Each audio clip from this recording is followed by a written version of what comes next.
today. In the last session, discussed about the pulse equation, which is a function of the position and the time.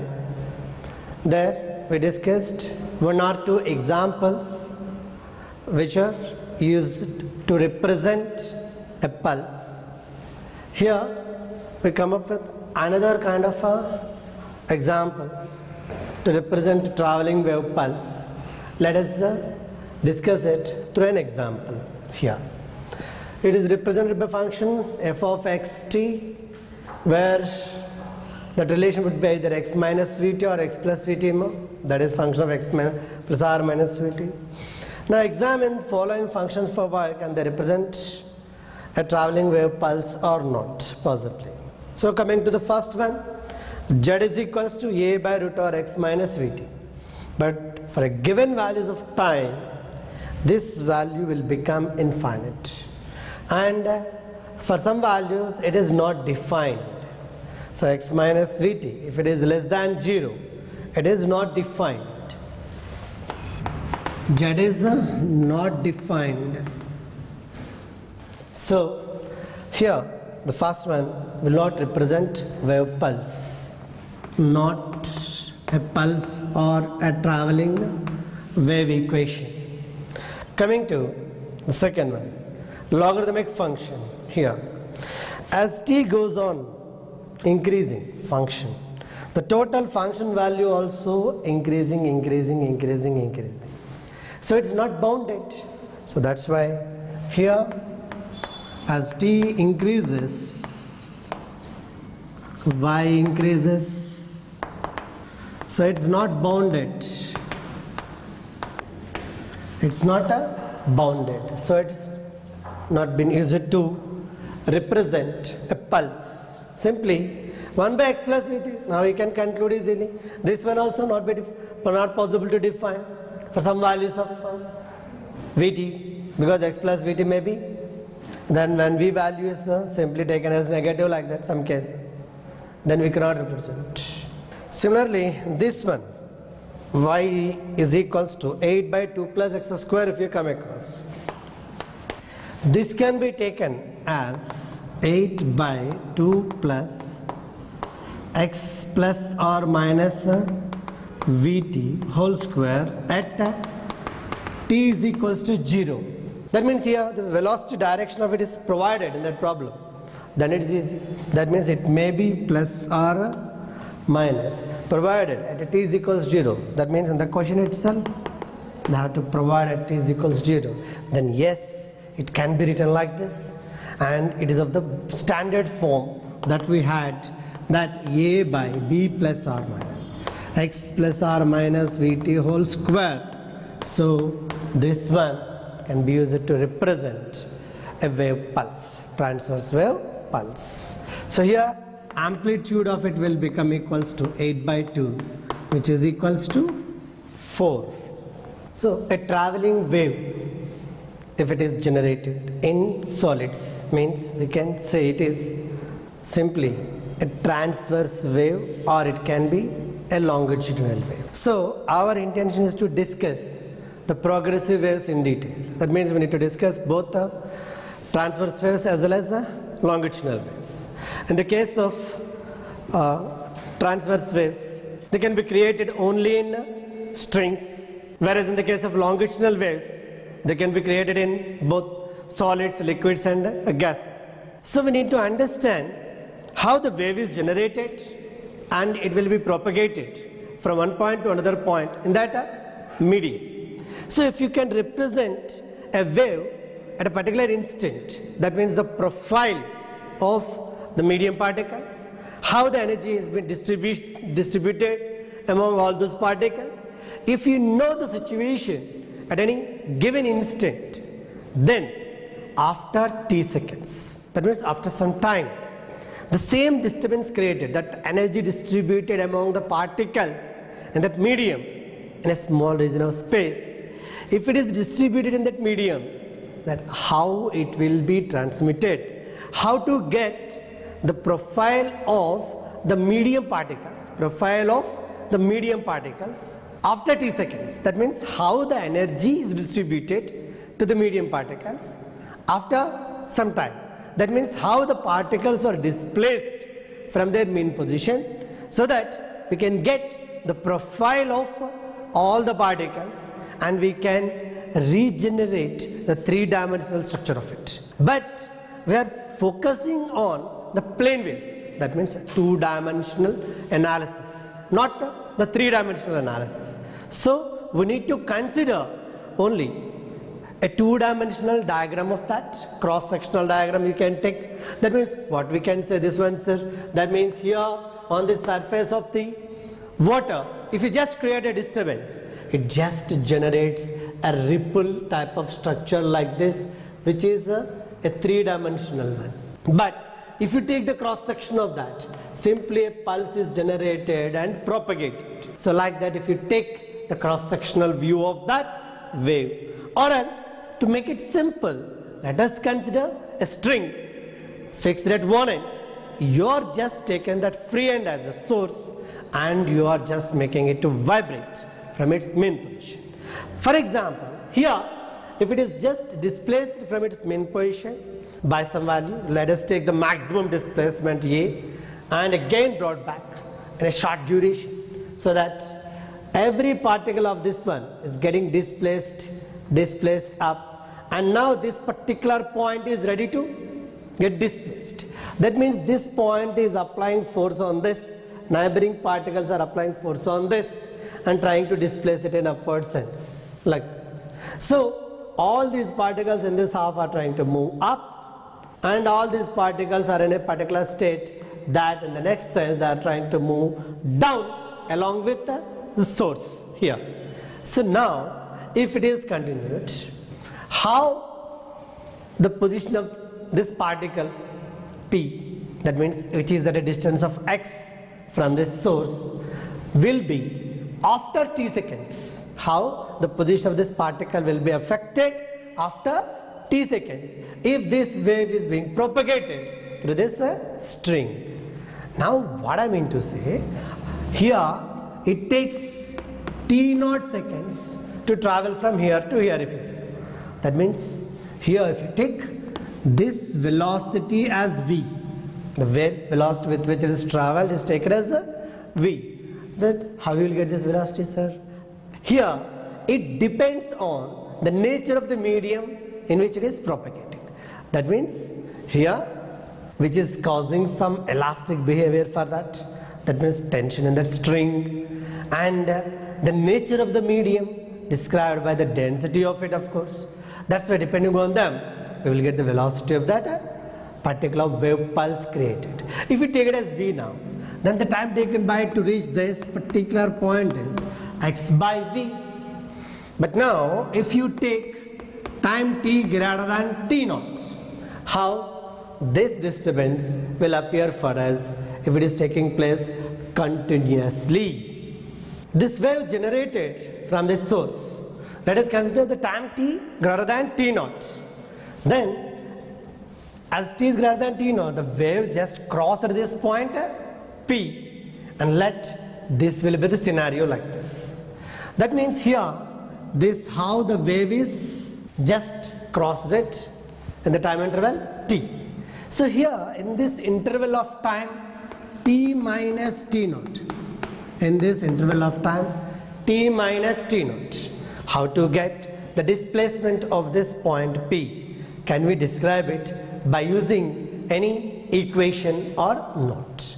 So here in this case, as you got the particle P is at a distance of x. So now if you can describe an equation with in terms of x and t time interval, that means particles at a different x values on this line or the string at this instant of time t, if you can describe the y values for them, that means y is a function of x and t, then you can draw this profile clearly. That means this is the wave, you can say.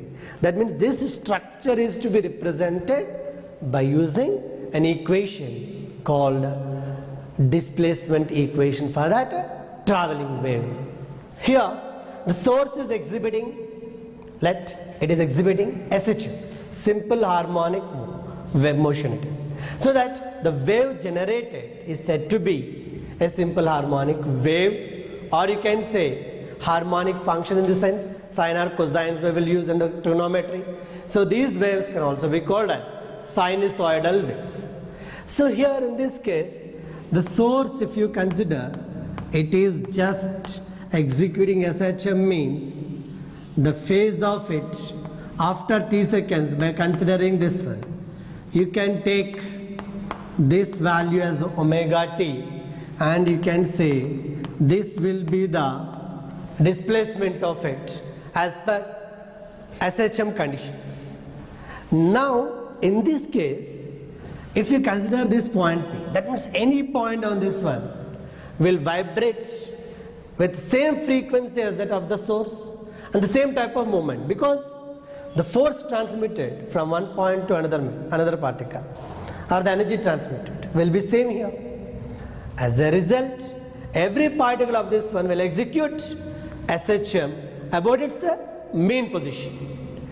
So here, to describe the displacement of any point on the string from its mean position, here again we need to follow the same SHM principles, because this one is also executing SHM here.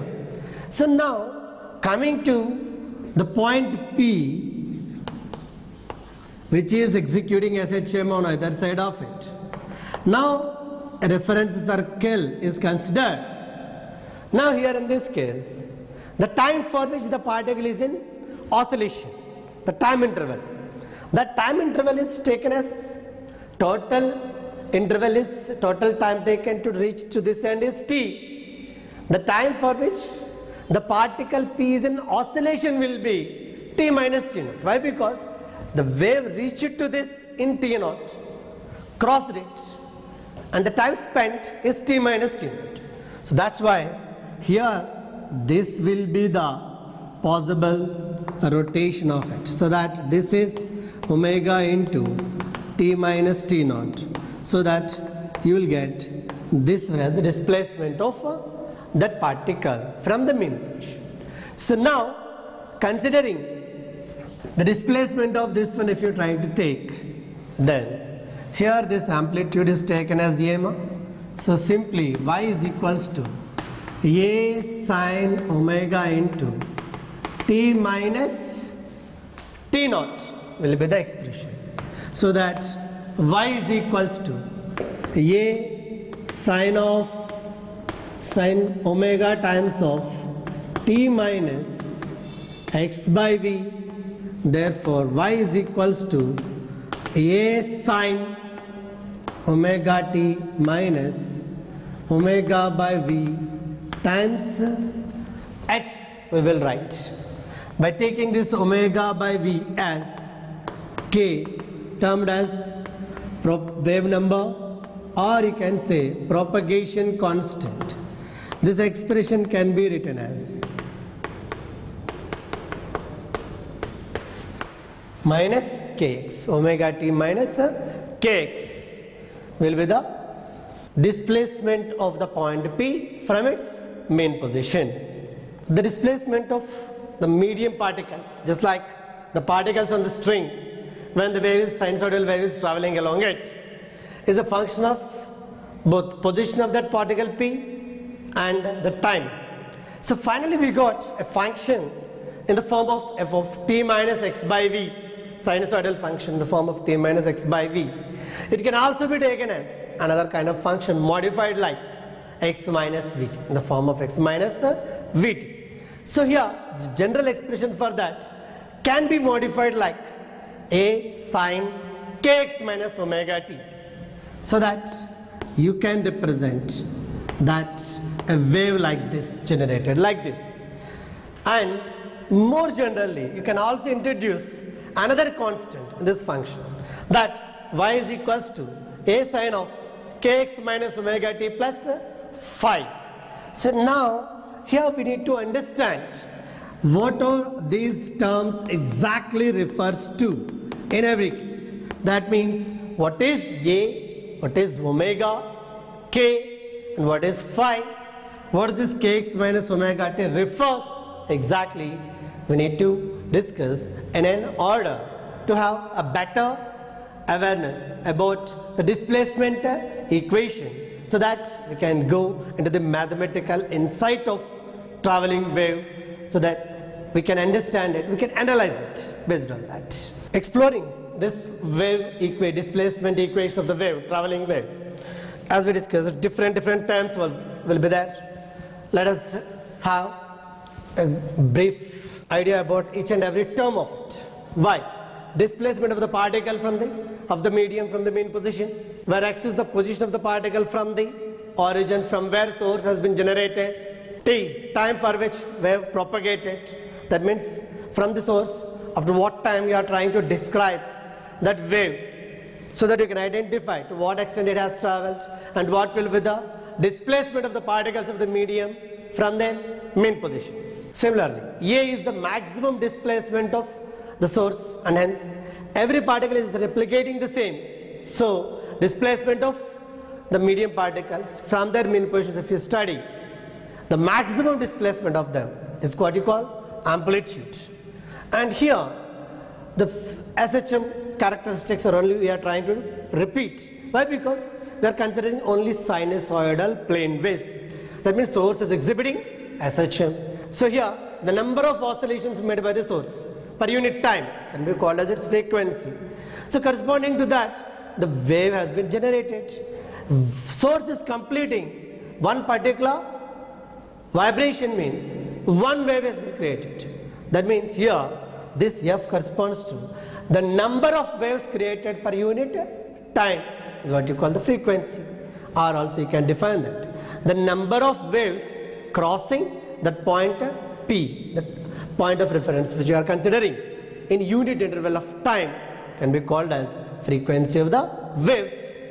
Wavelength, distance between crest to crest, as we are discussing traveling wave along a string, we can say it is transverse wave, crest to crest distance you can say, or distance traveled by the wave in an interval.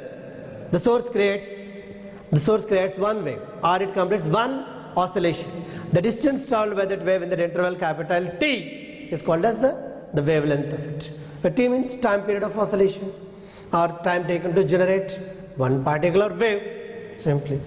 Now angular frequency of it, that is nothing but 2 pi times of its frequency you can say, which is equals to 2 pi f or 2 pi by t, and the angular wave number is 2 pi times of wave number of it, that is 1 by lambda. 2 pi by lambda will be the angular wave number, or it can also be stated as propagation constant, in which particular direction that wave has been propagated can be identified by using k. It is a propagation vector, correctly speaking. So here we are confining ourselves that wave is always transmitted either positive x or negative x, like that. So we are considering just one dimension, means we are taking it as a scalar like representation. But in 3-dimensional analysis of it, we need to consider it as a k bar. That means it's a vector. In continuation with this, if you verify this term in that expression, displacement equation, kx minus omega t is what you call phase of the particle, provided that phi initial value, initial phase of it is to be taken as 0, then you can say this is the phase of it. Or else you need to consider this kx minus omega t plus phi is the totally expressed as the phase of that particle, correctly speaking. That means phi is the initial phase of, or the phase difference it is existing. So phi is the initial phase, we can say, or initial phase difference also sometimes we can. That means if the source particle is not crossing the mean position at t is equals to 0, it is at a point of the mean position of it, then it is said to have some phase difference, that you can call it as a phi. Now here in this case, wave structure, if you consider that this is the wave and it is getting traveled like this. So here the wave velocity is the next term. Wave velocity is the next step. So this wave velocity is equals to, here from here, this point to this point, or this point to this point, one wave whose length is equals to wavelength of it. The time taken by this wave to travel all the way from here to here is nothing but time taken by the wave to cross this point fully, just like train is crossing a lamppost. When the engine is crossing, and at the time it's just started crossing, that means when the last compartment of it is completely crosses it, you will say that yes, wave train has traveled, crossed it. Similarly, this wave train has crossed this point P. In a time interval, you will say capital T. So the length of this wave train is lambda, and the time taken is t. So this is lambda by t is the velocity. Or you can say 1 by t is equals to the frequency of it. So f lambda is the value. Here the f value, reciprocal of time period, is the frequency of the source. So usually that frequency value depends on the nature of the source, not on the medium through which the wave is propagating. So frequency is the characteristic of source, whereas velocity and wavelength of it, v and lambda values, depends on the nature of medium through which it is propagated. So depending on type of medium, solids, liquids, gases like, and their respective elastic moduli. In the case of strings, it will be Young's modulus. In the case of fluids, it will be bulk modulus.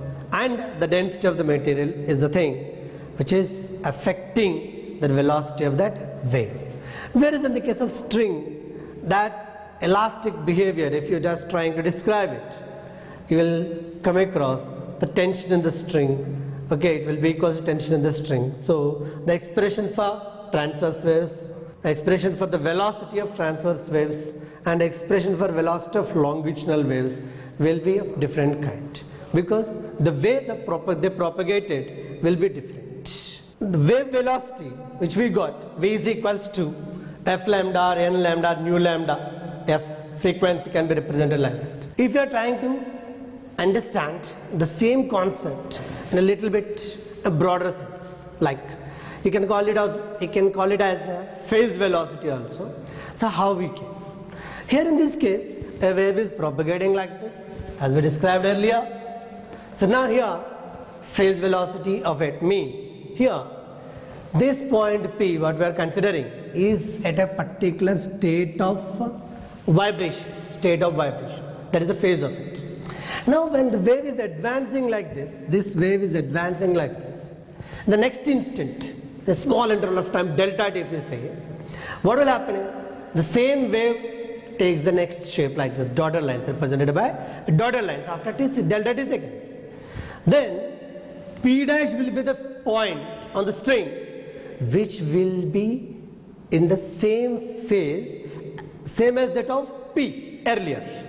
That means this one to this one, that phase transmitted, phase state of vibration will be same for P, and P dash means that phase has been transmitted from P to P dash. So here in this case, kx minus omega t phase of it will be same as k into x plus delta x. Why sir? From here to here, this is x, this is delta x difference, it is x plus delta x minus omega into t plus delta t, that is the difference.